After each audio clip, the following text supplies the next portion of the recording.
ஒரு ஃபியூ மந்த்ஸ்க்கு முன்னாடி கர்ப்பப்பை க்ளீன் பண்ணுறதுக்கு ஒரு நேச்சுரலான ரெமெடி இருக்குன்னு சொல்லிட்டு இந்த கலச்சிக்காய் பற்றி வீடியோ போட்டிருந்தேன்.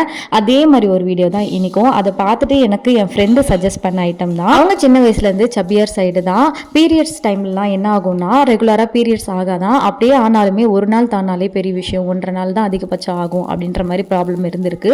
அப்போ தான் இந்த மருந்தை வந்து அவங்களுக்கு யாரும் சொல்லி ட்ரை பண்ணியிருக்காங்க. கிட்டத்தட்ட 3 months வந்து கண்டினியூவாக ட்ரை பண்ணதுக்கப்புறம் இப்போ ஆல்மோஸ்ட் 10 yearsக்கு மேலாவது ஸ்டில் அவங்களுக்கு பீரியட்ஸ் சைக்கிள் கரெக்டாக 30 daysக்கு வருது. வந்தாலும் 3 daysக்கு கம்ப்ளீட்டாக வந்து தான் நிற்குது. அண்ட் அவங்களுக்கு நேச்சுரல் ப்ரெக்னன்சி தான், ஒரு க்யூட்டான குட்டி பாப்பாவும் இருக்காங்க இப்போ. ஸோ அதனால தான் அவங்க சஜஸ்ட் பண்ணாங்க, நீ இந்த மருந்தை பற்றி போடு, 4 பேருக்கு யூஸ்ஃபுல்லாக இருந்தால் நல்லாயிருக்கும் அப்படின்னு சொல்லிட்டு. பொதுவாக உணவே மருந்துன்னு சொல்லிட்டு ஒரு கான்செப்ட் இருக்கும். அதுதான் இது. நம்ம வீட்டில் யூஸ் பண்ணுற இன்க்ரீடியன்ஸ் வச்சு தான் இந்த மருந்து ரெடி பண்ணுறோம். பட் ப்ராப்பரான அளவு ரொம்பவே முக்கியம். அண்ட் இது ஹார்மோனல் இம்பேலன்ஸ் அண்ட் பிசிஓஸ்க்குலாம் நல்லாவே ஹெல்ப் பண்ணியிருக்குன்ற மாதிரி சொல்லியிருந்தாங்க. எந்த ஒரு மருந்துமே நம்ம முழுசாக நம்பி எடுத்தால் தான் அது முழு பலனை நம்மளால் அனுபவிக்க முடியும்.